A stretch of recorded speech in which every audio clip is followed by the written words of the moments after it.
வணக்கம் மக்களே, நான் தான் உங்கள் ஆதேஷ் பேசுகிறேன். இன்னைக்கு 1 மினிட் வீடியோவில் எதை பற்றி பார்க்கணும்னு பார்த்தீங்கன்னா, முருகனுக்கு ஆறுமுகம் சண்முகன் என்ற பேர் இருக்குங்க. அந்த பேருக்கான அர்த்தம் என்னன்னு உங்களுக்கு தெரியுமா? அதாவது நம்ம முருகனுக்கு 6 முகம் இருக்கு இல்லைங்களா? அந்த 6 முகம் ஒவ்வொரு முகத்துக்கும் ஒவ்வொரு தத்துவம் இருக்குங்க. அப்படி என்ன அந்த தத்துவம் அப்படின்றத தான் பார்க்க போகிறோம். அதாவது முதலாவது இருக்கக்கூடிய முகம், அதாவது முருகனோட முதல் முகம் அப்படின்னா சத்யோ ஜாதக முகம். அப்படின்னா என்ன அர்த்தம் அப்படின்னு பார்த்தீங்கன்னா, உள் மனதில் என்ன குணம் இருக்கோ அதே குணத்தோட வெளிப்படையாக எல்லாத்துக்கூட உண்மையாக இருக்கணும் அப்படிங்கிற தத்துவத்தை குறிப்பிடுது.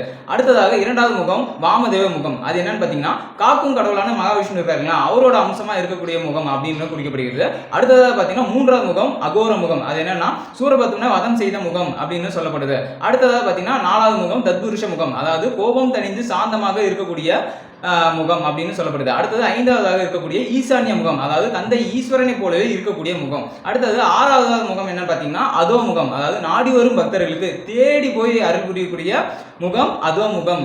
இப்படி 6 தத்துவங்களை ஒருங்கே பெற்றதுனால தான் நம்ம முருகனுக்கு 6 முகம் ஷண்முகம்னு சொல்றாங்க. இந்த மாதிரி இன்ட்ரெஸ்டான வீடியோஸ்லாம் உங்களுக்கு ஷார்ட்டா தெரிஞ்சுக்கோங்க. அதுக்கு நம்ம பேஜை மறக்காம ஃபாலோ பண்ணிக்கோங்க. அடுத்த வீடியோவில் பார்க்கலாம். அதுவரை உங்கள் ஆதேஷ்.